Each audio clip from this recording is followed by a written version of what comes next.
Hey everyone, welcome back to the channel. I watched Rob Zombie's Free from Hell last night, and I was looking forward to seeing it because I'm a big fan of Devil's Rejects. I know that I guess this is the third film in a trilogy, maybe, because House of a Thousand Corpses was the first one technically, and then you got Devil's Rejects, and now Free from Hell. So I guess it's the trilogy. House of a Thousand Corpses. I left it a very long time before I watched that. I'd seen most of his films before I saw House of a Thousand Corpses because a friend told me it wasn't any good. So I shouldn't have listened to him. I shouldn't have listened to anyone. Just find out for yourself.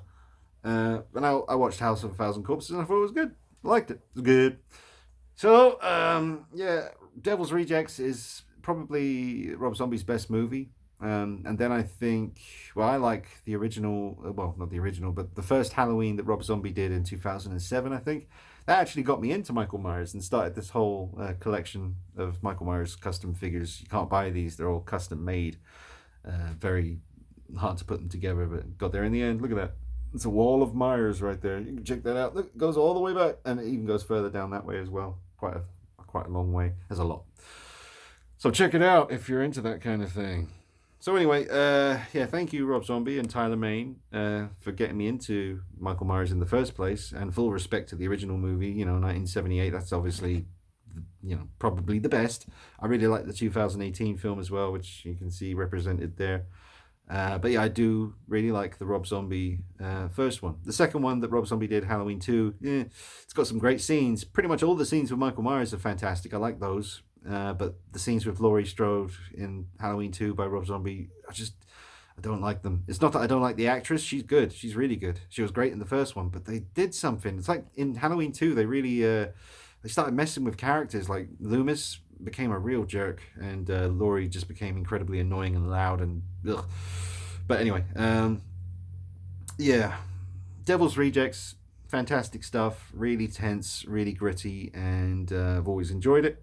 Bill Moseley, who plays Otis, is fantastic. He always reminds me of. He's got that kind of Charles Manson look in his eyes, or he's able to do that very well. So he always kind of in the back of my mind when I'm looking at Otis, I'm thinking Charlie Manson. So that's a creepy connection there. That's always kind of present when you're watching him. And I've seen him at the Comic Cons and stuff, not in person, but on YouTube videos, I guess. And he's always seemed like a really cool guy. Very sad about Sid Haig passing away.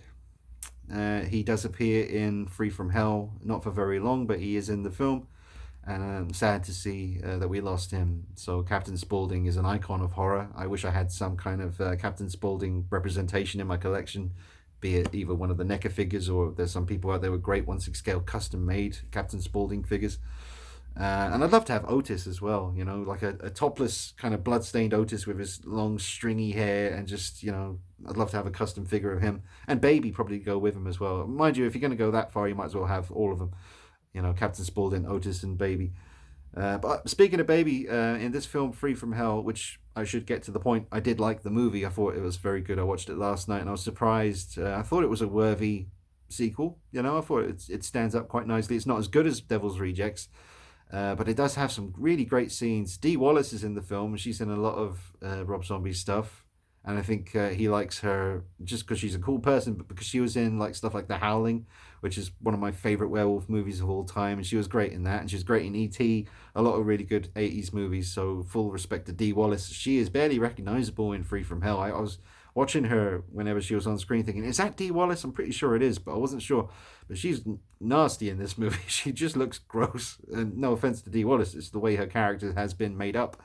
But yeah, she was gross, and she was great in the film.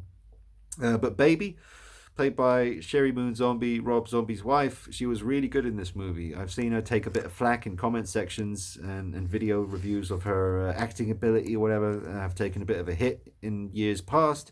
But I don't think anyone could take anything away from Sheri Moon Zombie in this movie. She was probably, as far as an acting performance goes, she was the best one in the whole movie, which was surprising because she's always all right as far as I'm concerned. She was great in Devil's Rejects, and I thought she was good in that Halloween, the one from 2007. She seemed, well, that's a whole other story, but she was great in Halloween.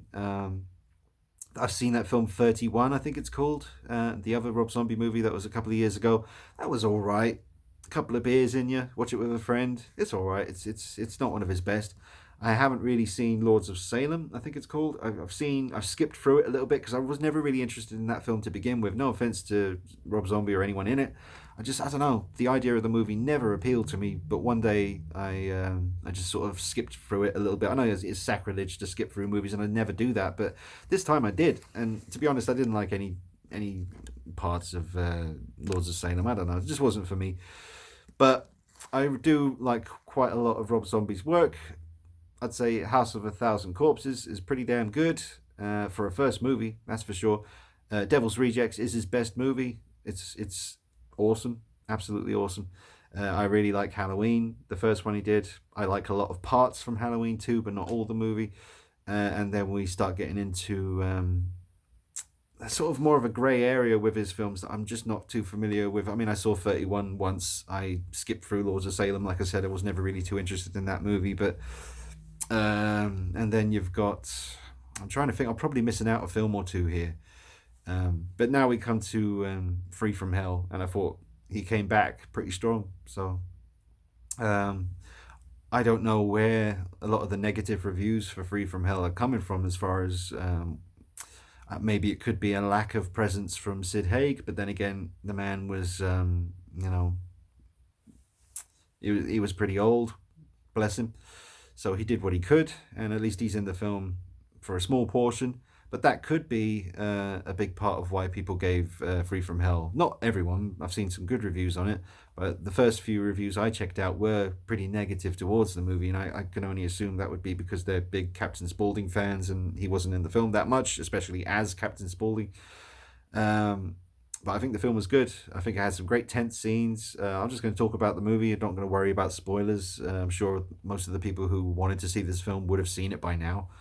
But yeah, it's got some great scenes, some nice tense scenes. There's a scene in a house where they're kind of holding people hostage, and that was tense. It reminded me of, it's very similar, I guess, to the scene in Devil's Rejects in the hotel room, but not quite as tense as that scene, because that scene's very uncomfortable to watch in Devil's Rejects.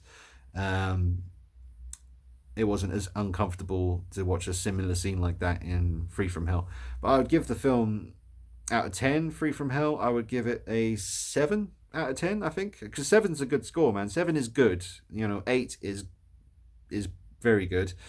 9 would be excellent, and 10 would be a masterpiece. So I'd give this a 7 out of 10. It's good. It's good. I can definitely see myself already kind of going back and watching Free from Hell again in a few weeks. I'll watch it again. I'm looking forward to doing that because, I liked it. And the soundtrack was great. The look of the film, I will say, at the very beginning of the movie, when the title Free from Hell comes up on the screen, that looked really, really cheap. Like it was done on a phone or something. And not in that purposefully kind of, it's meant to look grainy and kind of cheap, old school kind of title come up on the screen. It wasn't like that. It was just really cheap looking. And that kind of worried me when the film first started and the title came up on the screen. I was like, uh-oh, this doesn't look good. But I was totally wrong. The film was great. Danny Trejo was in it. Everyone pretty much came back for a little bit.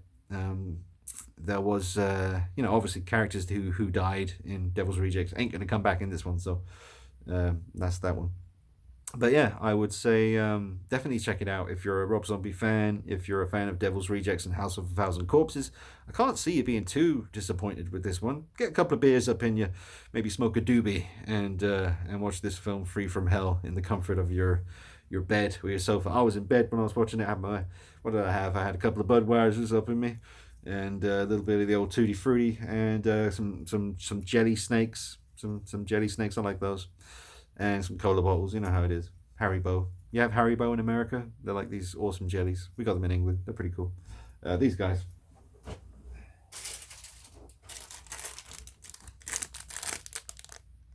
Haribo. So, 7 out of 10. Free from Hell. Recommend it if you're a fan of Rob Zombie stuff. If you like Sid Haig. he's in there a little bit. If you like Bill Moseley, Sherry Moon Zombie, and all those guys, you're gonna have a good time. And the guy who, I'm sorry, I don't know his name. I forget. He's been in a lot of Rob Zombie's films, but he kind of replaced Captain Spaulding's presence in this film, and he did great. He was in Halloween 2. The guy who says "cow," bang, that guy. So yeah, guys, 7 out of 10. Let me know what you think of it in the comments. Always good to hear from you. See you later. Bye bye. Oh yeah, I gotta press stop. I always forget that.